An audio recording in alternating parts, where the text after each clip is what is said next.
Assalamualaikum warahmatullahi wabarakatuh. Segala puji bagi Allah, Tuhan seru sekalian alam.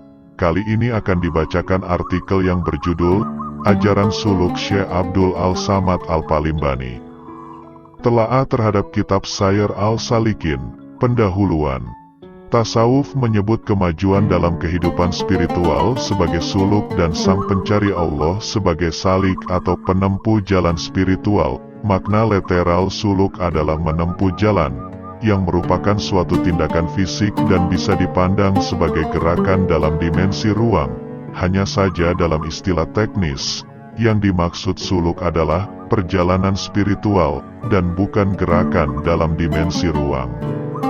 Suluk nafas disebut tazkiyah an-nafas atau penyucian jiwa, yang berarti menghiasi diri dengan sifat-sifat terpuji dan malakuti, sesudah membersihkan dari sifat-sifat tercela dan hewani.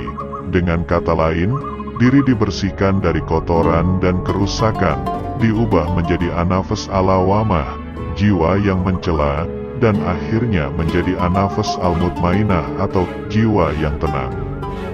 Dengan demikian, suluk bukanlah gerakan dalam dimensi ruang, melainkan kemajuan dalam kehidupan spiritual, yakni gerak maju spiritual dari sifat-sifat tercela menuju sifat-sifat baik dan terpuji.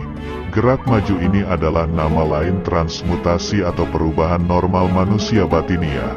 Tulisan ini akan mencoba menelaah dan mengkaji ajaran suluk seperti apa yang telah dituangkan oleh Al-Palimbani dalam kitab Sayr Al-Salikin.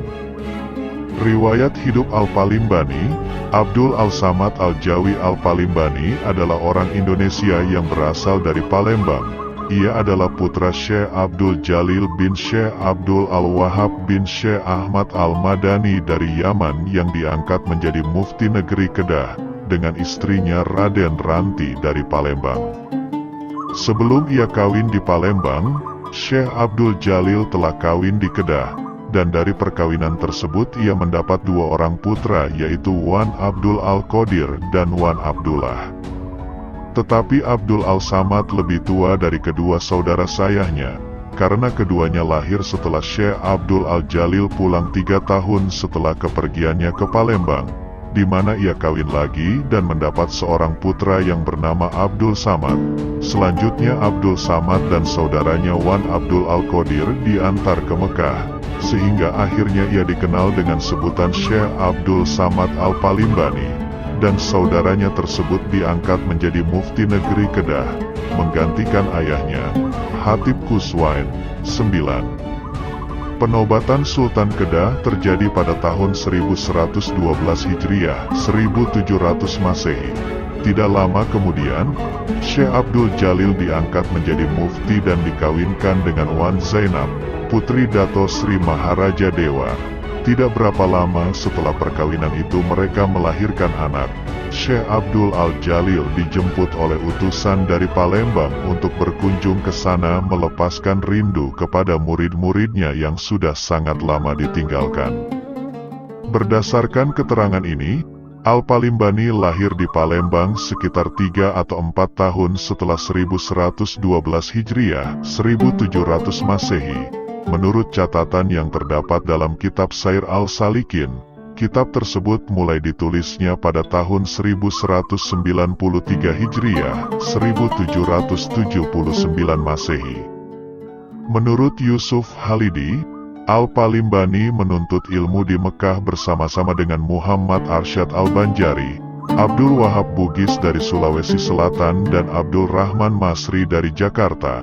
4 serangkai yang kemudian sama-sama belajar tarikat di Madinah kepada Syekh Muhammad Al-Saman, dan akhirnya mereka bersama-sama pula pulang ke daerah mereka masing-masing di Indonesia. Yusuf Halidi, 1980.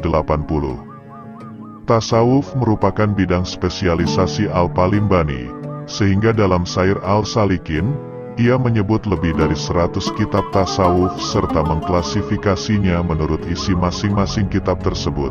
Ada yang dianggapnya boleh dibaca oleh orang yang masih berada di tingkat permulaan, mubtadi, ada yang merupakan bacaan orang yang sudah mencapai tingkat pertengahan, mutawasid, dan ada pula yang hanya boleh dibaca oleh orang yang sudah mencapai tingkat penghabisan, muntahi, saja.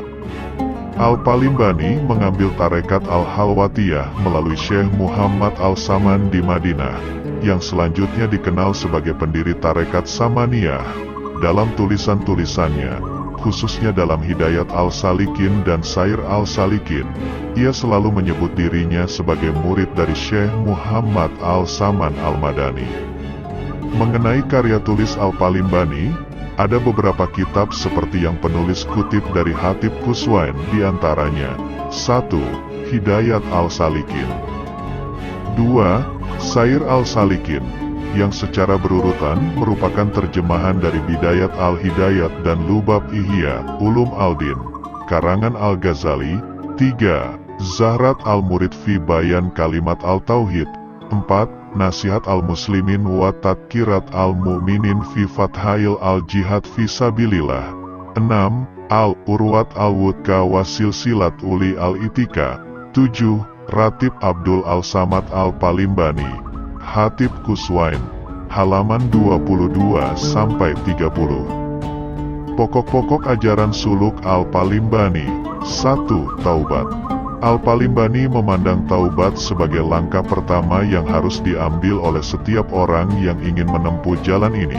Menurut dia, taubat merupakan jalan bagi orang yang salik yang menyampaikannya untuk berbuat ibadah yang sempurna yang menyampaikan kepada makrifah Allah.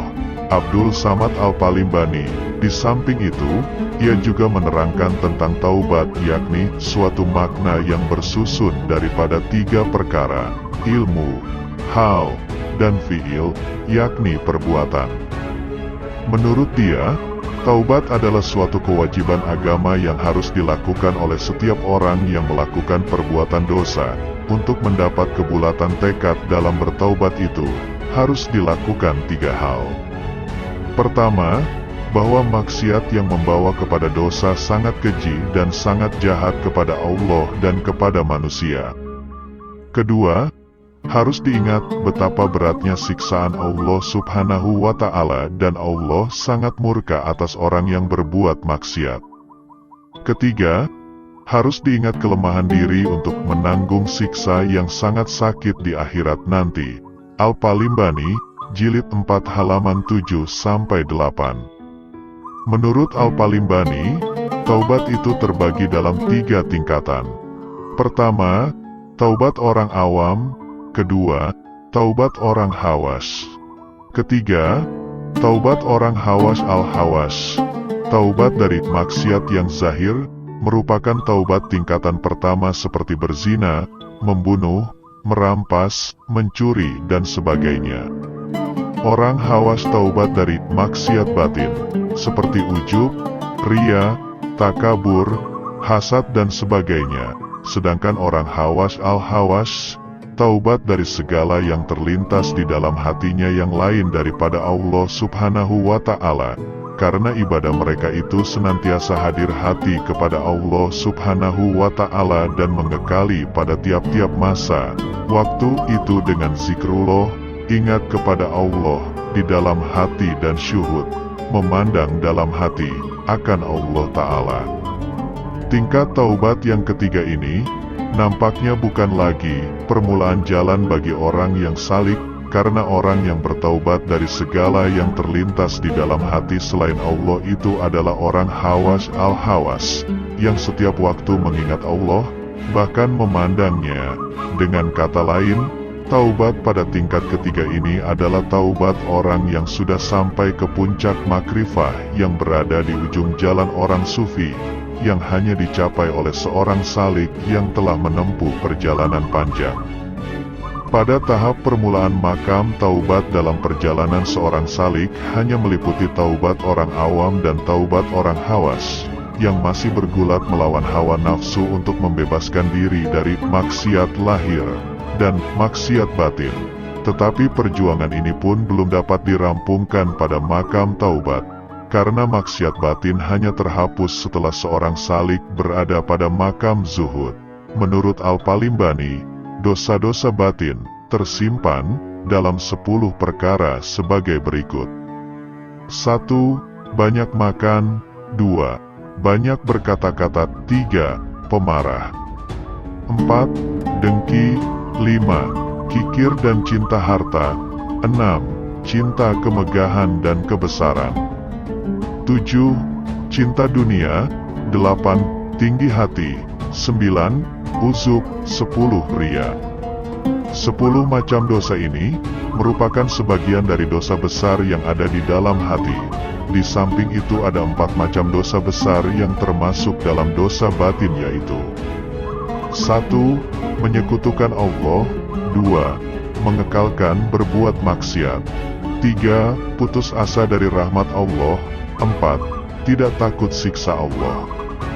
Perasaan cinta dunia itu akan terhapus setelah seorang salik mencapai makam zuhud. Tetapi sebelum sampai ke sana ia harus melewati makam takut dan harap, yang erat hubungannya dengan kejiwaan seorang salik yang masih berada dalam tahap permulaan. 2. Takut dan harap pada tahap tertentu. Takut dan harap sangat dominan dalam diri seorang salik sehingga merupakan makamnya. Hal ini terjadi pada tahap permulaan, tetapi sebagaimana halnya dengan makamat yang lain, takut dan harap ini pun menurut dia masing-masing dikatakan makam bagi seorang salik apabila perasaan-perasaan ini mantap di dalam dirinya. Kalau hanya dirasakan pada saat-saat tertentu saja, hal itu termasuk ahwal. Semakin dalam ilmu seseorang mengenai Tuhan dan mengenai dirinya, semakin tinggi pula rasa takutnya kepada Allah. Rasa takut kepada Allah dapat membebaskan seseorang dari takut pada yang lain, bahkan melahirkan suatu kepribadian yang disegani oleh semua orang. Dalam hal ini, Al-Palimbani mengutip hadis Nabi Shallallahu Alaihi Wasallam, barang siapa takut akan Allah Ta'ala niscaya takut akan dia oleh tiap-tiap sesuatu. Dan barang siapa takut yang lain daripada Allah, niscaya takut ia daripada tiap-tiap sesuatu. Lebih penting lagi, rasa takut kepada Allah akan membawa seseorang untuk banyak berzikir kepada Allah dan melazimkan hadir hati kepada Allah Ta'ala. Membanyakkan zikir akan melazimkan mahabbah, cinta Allah yang membawa jinak hati kepada Allah Ta'ala. Semuanya itu membawa kepada makrifah Allah, dan tiada yang terlebih afdal dan mulia di dunia dan di akhirat melainkan makrifah akan Allah Ta'ala.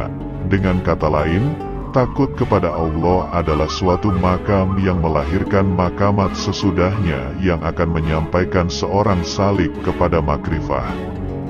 Tetapi, sebagaimana halnya rasa takut, rasa harap ini pun pada tahap tertentu dapat menguasai perasaan seorang salik sehingga ia memiliki makam harap, raja. Tetapi dua makam ini menurut Al-Palimbani, tidak ada yang lebih utama dari yang lain. Khauf, takut, dan raja, harap, menurutnya seperti roti dan air, jikalau sangat dahaga, maka air lebih afdal. Apabila seseorang putus asa dari rahmat Allah, maka raja lebih afdal baginya. Mana yang lebih utama antara takut dan harap, yang menentukan adalah keadaan orang yang bersangkutan. Amal perbuatan yang dikerjakan atas dasar harap pada dasarnya derajatnya lebih tinggi dari yang dilakukan atas dasar takut. Bahkan rasa harap itu sendiri lebih tinggi derajatnya daripada rasa takut. Demikian dikatakan oleh Al-Palimbani. Menurutnya, hal ini diisyaratkan oleh hadis Nabi Shallallahu Alaihi Wasallam. Jangan mati seseorang melainkan dia berbaik sangka pada Allah Ta'ala, yakni membanyakkan harap akan keridaan Allah.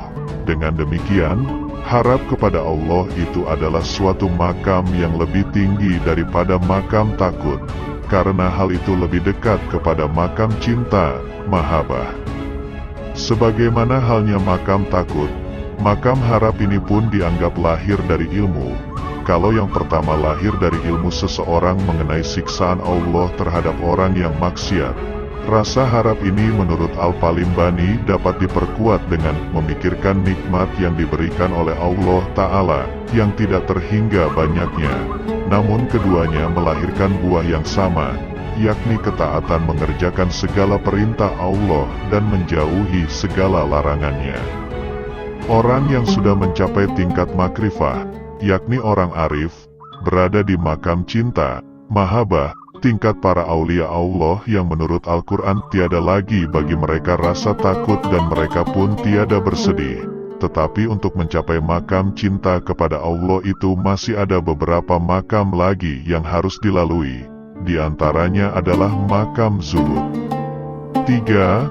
Zuhud.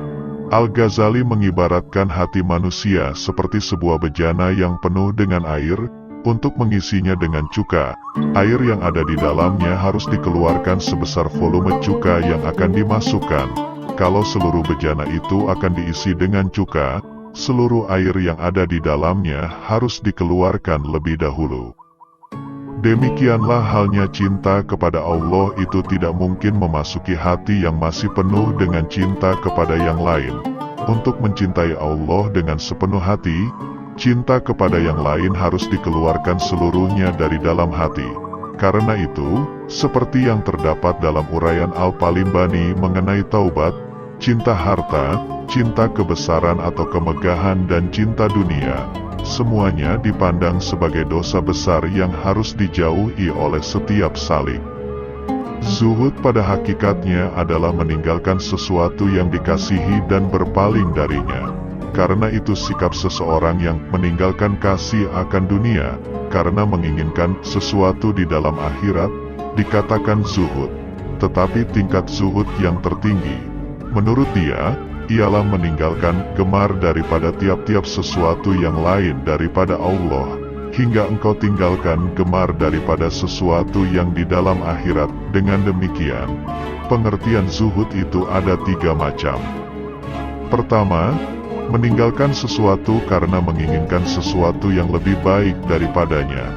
Kedua, meninggalkan keduniaan karena mengharapkan sesuatu yang bersifat keakhiratan. Dan ketiga, meninggalkan segala sesuatu selain Allah karena mencintainya. Al-Palimbani menjelaskan mengenai orang yang zuhud. Ada 3 tingkatan yang mencerminkan proses kejiwaan seorang salik dalam menempuh kehidupan zuhud, yakni: pertama, zuhud orang muqtadi, permulaan, yang baru menjalani jalan yang menyampaikan kepada makrifah akan Allah itu, yaitu orang yang di dalam hatinya masih ada rasa kasih dan cenderung kepada keduniaan, tetapi ia bersungguh-sungguh untuk melawan hawa nafsunya. Kedua, orang yang mutawasid pertengahan, yaitu orang yang telah mudah hatinya meninggalkan akan dunia itu, tiada lagi ia sangat kasih akan dunia itu. Ketiga, orang yang muntahi, yakni arifin. Orang-orang arif yang bagi mereka dunia itu seperti kotoran saja, tidak ada nilainya lagi, sehingga segenap hati mereka sudah menghadap ke akhirat. Namun di atas itu masih ada 1 tingkat lagi, yaitu orang yang meninggalkan daripada hatinya yang lain daripada Allah Ta'ala, baik dunia maupun akhirat. Zuhud dalam arti dan tingkatan seperti tersebut itu adalah 1 makam dalam perjalanan seorang salik yang menurut Al-Palimbani terdiri dari 3 perkara: ilmu, hal dan amal. Dalam hal ini Al-Palimbani menjelaskan secara rinci batas-batas kebutuhan duniawi yang boleh dipenuhi oleh seorang zahid. Patokan yang digunakannya adalah bahwa orang yang zuhud dalam mengambil sesuatu dari dunia hanya mengambil akan sekedar darurat hajatnya yang mendirikan akan dia pada kehidupan badannya. Dengan kata lain, seorang zahid hanya boleh memenuhi kebutuhan jasmaninya yang pokok saja dan dalam kadar yang tidak mungkin dihindari untuk menyangga kelangsungan hidupnya. Mengenai hal ini, orang-orang zahid dibaginya dalam 3 tingkatan: derajat yang terlebih tinggi, derajat pertengahan dan derajat yang terbawah, rendah. Orang zahid pada derajat yang tertinggi hanya memiliki makanan untuk 1 kali makan saja, tidak mempunyai simpanan untuk jam makan berikutnya berupa makanan pokok dalam kadar minimal untuk dapat mengerjakan ibadah. Ia hanya makan 1 kali dalam 3 hari atau 1 kali dalam 7 hari, atau lebih jarang lagi, pakaian yang dimilikinya hanya cukup untuk mengelak kedinginan atau kepanasan, di samping menutup aurat, dan tempat tidurnya hanya di pojok-pojok masjid atau di tempat gurunya memberikan pelajaran. Meskipun demikian, orang zahid boleh juga kawin, sepanjang perkawinan itu tidak mengganggu kebulatan hatinya kepada Tuhan. Ukuran-ukuran ini semakin longgar untuk kehidupan zuhud yang pertengahan dan yang paling rendah.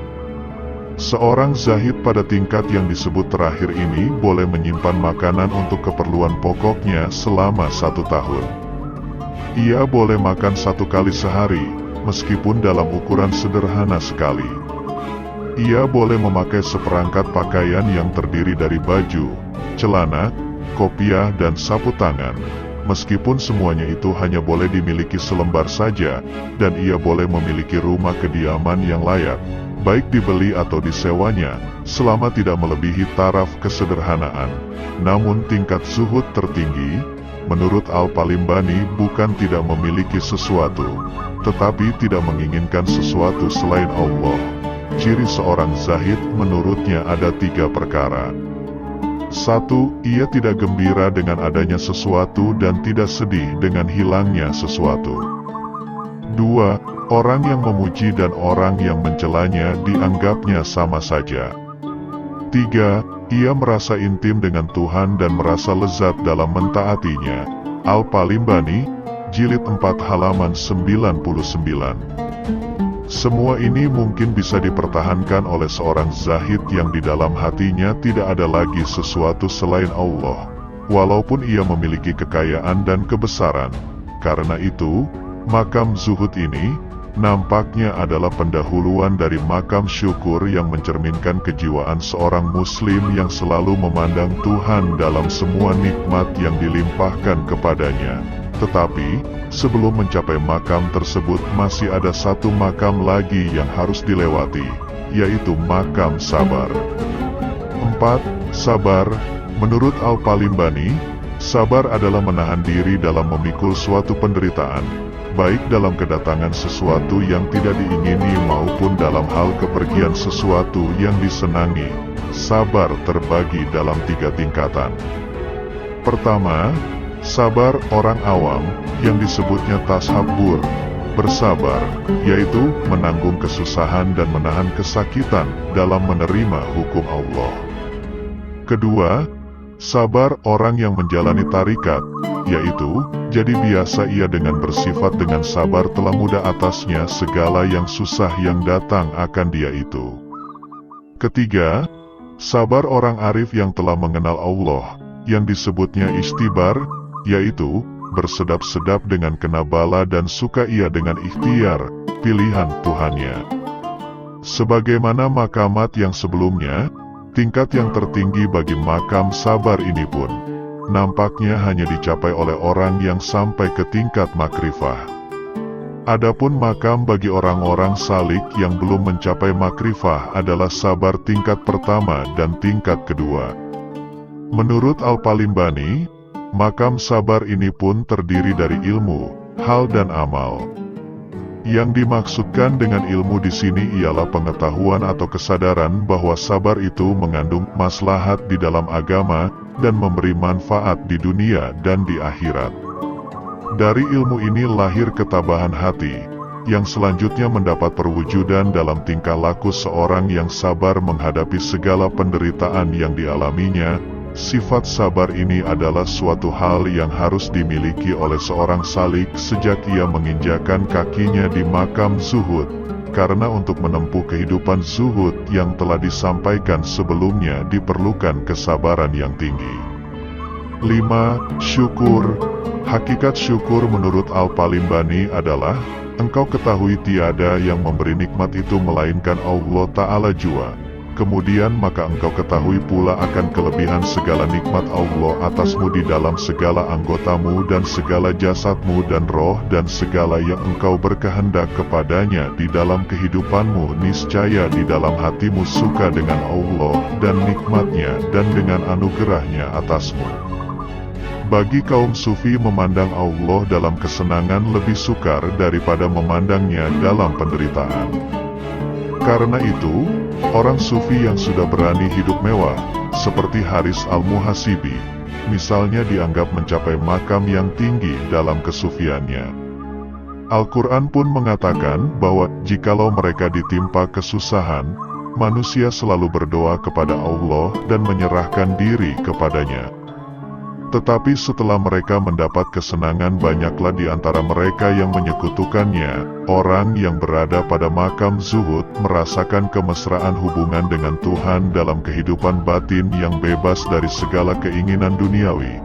Dan yang berada di makam sabar merasa berhubungan dengan Tuhannya melalui segala penderitaan yang ditakdirkan atasnya. Orang yang sudah mencapai makam syukur ini malahan memandang wajah Tuhan melalui segala nikmat yang dilimpahkan kepadanya. Rasa syukur terhadap nikmat Allah itu harus dilahirkan dalam bentuk amal, baik yang dilakukan dengan hati atau diucapkan dengan lidah maupun yang dilakukan dengan anggota. Berbeda dengan makamat sebelumnya, makam syukur ini memerlukan amal perbuatan yang mengandung kebaikan bagi semua manusia. Kalau pada makam zuhud tadi seorang salik membelakangi kehidupan dunia ini untuk membulatkan hatinya kepada Allah, pada makam ini ia harus melahirkan rasa syukurnya kepada Allah dalam bentuk pengabdian kepada masyarakat. Hal ini memerlukan keikhlasan yang tinggi agar semua amal kebajikan yang dilakukan itu mencapai tujuannya sebagai pengabdian kepada Allah. Karena itu, sebagaimana halnya makam zuhud tadi diiringi oleh makam sabar, makam syukur ini pun diiringi pula oleh makam ikhlas. 6. Ikhlas. Ikhlas bagi Al-Palimbani adalah suatu makam yang harus dilalui oleh seorang salik dalam perjalanannya kepada Allah. Makam ikhlas adalah makam yang paling dekat untuk menjangkau makrifah yang menjadi tujuan akhir orang-orang sufi, yang dalam tingkatan permulaannya mungkin telah dicapai pada makam syukur tadi. Dalam penjelasannya mengenai fadilat ikhlas ini, Al-Palimbani mengutip sebuah hadits Nabi Shallallahu Alaihi Wasallam yang menerangkan bahwa apabila seorang hamba Allah beramal dengan ikhlas karena Allah selama 40 hari, pasti mengalir mata air hikmah dari dalam hatinya melalui lisannya. 7. Tawakal. Al-Palimbani membagi tawakal dalam 3 tingkatan. Pertama, menyerah diri kepada Allah seperti seorang yang menyerahkan kekuasaan kepada wakilnya dalam suatu perkara.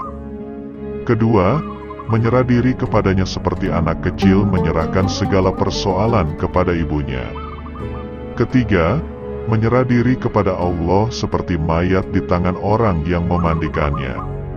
Pada tingkat yang pertama, orang yang bertawakal itu masih berusaha dalam batas-batas tertentu untuk mencapai tujuan yang diingininya. Seperti halnya orang yang berwakil masih harus melakukan usaha tertentu, menurut permintaan atau perintah dari wakilnya, untuk memenangkan perkaranya. Pada tingkat yang kedua, orang yang bertawakal itu tidak lagi melakukan usaha selain meminta apa yang diingininya kepada Allah, seperti anak kecil meminta dan mengadu kepada ibunya. Tetapi orang yang sudah mencapai tingkat tawakal yang ketiga tidak lagi berusaha dalam bentuk apapun juga, bahkan tidak meminta sesuatu kepada Tuhan, karena ia telah berpegang kepada karunia Allah dan percaya ia akan Allah Ta'ala bahwa ia memberi akan sekalian hajatnya itu. Dalam hal ini, Al-Palimbani tidak memaksudkan bahwa orang yang bertawakal sama dengan seorang fatalis yang menyerah diri kepada nasib saja, tanpa berusaha. Menurut dia, dugaan bahwa orang yang bertawakal itu tidak berusaha sama sekali, baik secara fisik maupun pemikiran, adalah dugaan orang jahil yang tersesat atau kepercayaan Jabariyah yang tidak sesuai dengan ajaran syariat Islam. Orang yang bertawakal juga berusaha mencapai apa yang diperlukannya menurut batas-batas yang wajar, seperti menjangkau makanan yang terletak di hadapannya, bahkan seperti bercocok tanam, berniaga, memelihara diri dan hartanya secara wajar, seperti membawa perbekalan dalam perjalanan, menghindari binatang buas, memakai senjata dalam perang, menutup pintu rumah, mengembala hewan ternak dan sebagainya. Hanya dalam kesemuanya itu, ia tidak merasa mempunyai tempat pergantungan selain kepada Allah. sehingga dalam menghadapi semua tantangan, kesukaran, kerugian dan sebagainya ia tidak merasa sedih dan susah, di samping berusaha mengatasinya menurut cara yang wajar dalam batas kemampuan yang ada padanya. Di samping itu, semua usaha yang dilakukannya tidak sampai ke batas yang menyebabkan ia terganggu mengingat Allah. Al-Palimbani menganggap tawakal itu suatu makam yang terdiri dari ilmu, hal dan amal. Ilmu yang dipandang sebagai sumber dari tawakal itu ialah inti tauhid tingkat ketiga, yakni tauhid orang muqarrabin yang memandang bahwa segala sesuatu dalam alam ini terbit dari Yang Maha Satu. Inti tauhid tersebut bukan suatu konsep ketuhanan yang dicapai dan mungkin dijelaskan dengan daya bahasa akal, karena pandangan tersebut dikatakan hanya dicapai dengan pancaran nur al-haq dalam hati orang-orang tertentu. 8. Mahabbah, cinta kepada Tuhan dalam pandangan Al-Palimbani seperti halnya Al-Ghazali adalah makam yang terakhir dan derajat yang paling tinggi. Segala makam yang sesudahnya adalah buah dari segala makam yang sebelumnya adalah hanya pendahuluan untuk mencapainya. Di samping itu ia juga menambahkan bahwa tiada derajat yang di atas mahabbah itu melainkan martabat makrifah Allah Ta'ala, dan dengan derajat mahabbah Allah Ta'ala itu sampai kepada makrifah Allah, dan itulah kesudahan martabat orang yang salik. Rasa cinta kepada Allah sudah bergerak dalam hati seorang salik ketika ia mulai mengenal dirinya, dan itulah daya penggerak yang mendorong seseorang bertaubat dari segala dosanya. Dalam perjalanan seorang salik melalui apa yang disebut makamat itu satu persatu, perasaan cinta itu mungkin terlindung di balik perasaan-perasaan lain seperti takut, harap dan sebagainya. Tetapi pada tahap tertentu perasaan itu menguasai seluruh kesadaran batinnya, sehingga ia dikatakan berada pada makam cinta. Makrifah yang hakiki lahir dari rasa cinta, mahabbah, tetapi cinta yang hakiki kepada Allah itu hanya lahir dari makrifah. Dengan demikian, mahabbah dan makrifah itu adalah dua hal yang masing-masing merupakan sebab tetapi juga adalah akibat dari yang lain. Selanjutnya ia menjelaskan bahwa orang yang benar-benar mencintai Allah itu memiliki tanda-tanda sebagai berikut. Kasih ia akan mati, melebihkan barang yang dikasihi oleh Allah Ta'ala itu atas sekalian yang dikasihi, dan menjauhi ia akan mengikuti hawa nafsunya. Senantiasa ia melazimkan zikir Allah, jinak dengan bersunyi sendiri, munajat akan Allah, berzikir, membaca Al-Quran dan mengekali ia atas sembahyang tahajud di malam yang sunyi. Tidak menyesal kehilangan sesuatu yang lain daripada Allah Ta'ala. Sedap dengan berbuat taat akan Allah Ta'ala, kasih sayang akan hamba Allah yang muslimin, dan benci akan orang kafir yaitu seteru Allah.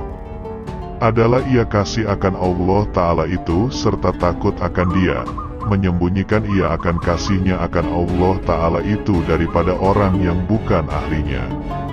Senantiasa jinak hatinya itu kepada Allah Ta'ala dan rida ia akan Allah Ta'ala di dalam sekalian yang diperbuat Allah Ta'ala akan Dia. Al-Palimbani, Jilid 4 halaman 124-130. Al-Palimbani memandang cinta yang merupakan makam tertinggi itu suatu cinta sadar yang melahirkan dirinya melalui saluran syariat, bukan sejenis cinta yang melahirkan ucapan-ucapan syatahat yang sering berlawanan dengan pokok-pokok ajaran syariat. Orang yang berada pada makam mahabbah ini menurut keterangan di atas, selalu berzikir, munajat, mengerjakan sembahyang tahajud, membaca Al-Quran, dengan rasa cinta kepada Tuhan yang mengalahkan hawa nafsunya, sehingga ia merasa lezat mentaati semua ajaran syariat, kasih kepada semua yang dikasihi Allah dan benci kepada semua yang dibencinya. 9. Rida. Al-Palimbani menganggap rida sebagai makam tertinggi yang merupakan buah dari mahabbah. Menurutnya, arti rida itu tidak menyangkali akan segala perbuatan yang diperlakukan Allah atasnya dan atas orang yang lain daripadanya. Karena sekalian perbuatan yang wuku, terjadi di dalam dunia ini perbuatannya dan wajib ia rida akan perbuatannya. Dalam hubungan ini, antara lain ia mengutip sebuah cerita bahwa Rabi'ah al-Adawiyah pernah ditanya, bilakah seorang hamba Allah rida kepadanya? Jawabnya, apabila kegembiraannya menerima musibah sama dengan kegembiraannya menerima nikmat. Dengan demikian, makam rida itu mencerminkan puncak ketenangan jiwa seorang sufi yang tidak lagi digoncangkan oleh apapun juga. Karena bagi dia segala yang terjadi di alam ini adalah perbuatan Allah, lahir dari kudrat dan iradatnya yang mutlak, yang harus diterima dengan gembira. Makam rida ini lebih tinggi dari makam sabar, karena pengertian sabar itu masih terkandung di dalamnya pengakuan adanya sesuatu yang menimbulkan penderitaan. Sedangkan orang yang sudah berada di makam rida ini tidak membedakan lagi antara apa yang disebut musibah dan yang disebut nikmat, semuanya diterima dengan gembira, karena semuanya adalah perbuatan Tuhan. Al-Palimbani juga memperingatkan pembacanya bahwa rida kepada Tuhan itu tidak berarti bahwa seseorang harus rida pula menerima kemaksiatan dan kekafiran. Menurutnya, hal itu harus dipandang dari dua segi. Segi pertama, kufur dan maksiat itu jadi daripada kehendak Allah Ta'ala dan daripada kudratnya, yang harus kita ridai. Tetapi dari segi lain, kufur dan maksiat itu sifat bagi hambanya, yang tiada disuruh oleh Allah Ta'ala, dan karena itu tidak boleh pula kita terima dengan rida. Dari uraian di atas, dapat ditarik kesimpulan bahwa yang dimaksudkan dengan rida terhadap semua yang diridai Allah, sebagai buah dari cinta yang hakiki kepadanya. Dengan kata lain, pada makam tertinggi ini segala kehendak dan keinginan yang mencerminkan tuntutan hawa nafsu manusia telah terhapus dalam kehendak Tuhan yang sudah merupakan sentral wujudnya. Menurut Al-Palimbani, rida yang lahir dari cinta kepada Allah itu adalah pintu yang amat besar yang merupakan jalan masuk kepada makrifah Allah Ta'ala, dan merupakan makam yang terlebih tinggi, makam orang yang muqarrabin, yakni orang yang sangat dekat kepada Allah Ta'ala. 10. Makrifah. Al-Palimbani menganggap makrifah sebagai tujuan akhir yang ingin dicapainya di dunia ini, karena hal itu menurut dia adalah surga. Barang siapa yang masuk ia akan dia niscaya tiada ingat ia akan surga yang di akhirat nanti. Semua makamat yang tersebut itu, dari taubat sampai kepada rida dianggapnya sebagai jalan yang menyampaikan kepada makrifah Allah Ta'ala. Intisari makrifah hanya dapat dicapai setelah seorang salik melewati makam mahabah dan makam rida, karena dua makam ini dianggapnya sebagai jalan menuju makrifah. Mengenai tujuan tingkatan nafas, ia menerangkan bahwa orang yang sudah mencapai tingkat nafas ar-radiyah, tingkat nafas yang kelima, rida dengan segala yang terjadi, karam dalam memandang keindahan Allah yang mutlak dan syuhud, memandang di dalam hati, akan zat, esensi, Allah. Dari penjelasan ini dapat ditarik kesimpulan yang sama dengan di atas, bahwa makrifah yang menjadi tujuan akhir seorang sufi itu hanya dicapai setelah melewati makam yang tertinggi. 11. Fana dan baka. Menurut Al-Palimbani, pandangan batin bahwa yang ada hanya Allah itu dikatakan fana dalam tauhid, karena orang yang sudah mencapai pandangan itu, karam ia dengan syuhud akan Tuhan yang Maha Esa yang sebenarnya. Dalam tasawuf, istilah fana digunakan dalam arti gugurnya sifat-sifat tercela, dan istilah baka dalam arti berdirinya sifat-sifat terpuji. Orang yang sudah fana, terhapus dari dirinya sifat-sifat tercela, lahir padanya sifat-sifat terpuji. Dalam kata lain, fana dan baka itu adalah dua istilah yang mengungkapkan keadaan atau pengalaman seorang sufi dari dua aspek yang berbeda. Dengan demikian, istilah fana dan baka yang bertalian dengan makrifah meliputi tiga tingkatan. Pertama, fananya segala perbuatan makhluk dalam perbuatan Tuhan. Kedua, fananya sifat-sifat makhluk dalam perbuatan Tuhan. Dan ketiga, fananya wujud makhluk dalam wujud Tuhan. Al-Palimbani dalam hal ini memberikan suatu penjelasan. Menurutnya orang yang sudah mencapai tingkat nafas al-mutmainah, fana segala sifatnya dan syuhud ia akan sifat Allah Ta'ala, dan orang yang sudah sampai ke tingkat nafas ar-radiyah, fana dirinya, dan segala sifat basyariyahnya, di dalam syuhud akan ahadiyah Allah Ta'ala. Bagi orang yang telah berada pada tingkat nafas al-mulhamah, ia memandang segala yang terjadi di alam semesta ini perbuatan Allah, sehingga dalam pandangannya telah fana semua perbuatan yang lain. Dengan demikian, fana dan baka itu tercapai dalam waktu yang sama, karena hal itu adalah dua aspek dari keadaan atau pengalaman yang sama. Orang yang telah fana dari perbuatan makhluk baka dengan perbuatan Tuhan, dan yang telah fana dari wujud dan yang lain baka dengan Tuhan. Makrifah dalam arti memandang esensi Tuhan yang mutlak secara langsung, nampaknya hanya tercapai dalam keadaan fana tingkat yang terakhir ini, ketika wujud diri orang arif telah terhapus di dalam syuhud akan ahadiyah Allah Ta'ala yang menurut Al-Palimbani itulah puncak makrifah tertinggi, yang dicapai oleh Rasulullah Shallallahu Alaihi Wasallam pada puncak perjalanan mirajnya. Selain itu, dua istilah di atas juga digunakan dalam arti dua keadaan yang dialami oleh seorang salik dalam waktu yang beriringan.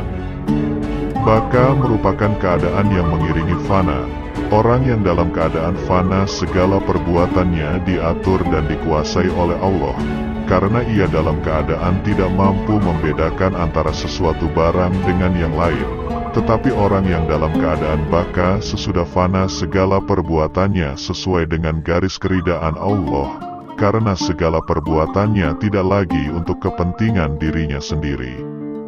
Penutup, menurut Al-Palimbani, untuk suluk dan dapat mencapai insan kamil manusia harus mampu menaklukkan hawa nafsunya, sehingga jiwanya terbebas dan dapat berada sedekat mungkin di sisi Allah. Untuk dapat berada di sisi Tuhan, manusia harus dapat menaklukkan 7 hawa nafsu yang ada di dalam dirinya, yaitu nafas al-ammarah, nafas al-lawamah, nafas al-mulhamah, nafas al-mutmainah, nafas al-radiyah, nafas al-mardiyah, dan nafas al-kamilah.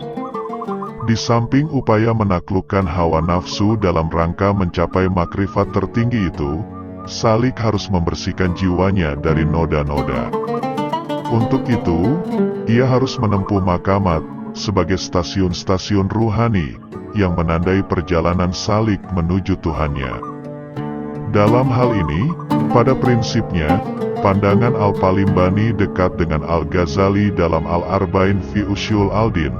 Ada 10 makam yang harus ditempuh oleh salik agar sampai kepada Allah, yaitu taubat, takut dan cemas, al-khawf wal raja, zuhud, sabar, syukur, ikhlas, tawakal, cinta, ridha dan mengingat mati. Sifat-sifat itu disebut sebagai sifat-sifat terpuji, al-akhlak al-mahmudah, dalam pengertian ketaatan kepada Allah. Setelah menempuh 10 makam itu, barulah salik sampai pada makrifat yang sebenarnya, sehingga ia fana dalam makrifat tersebut.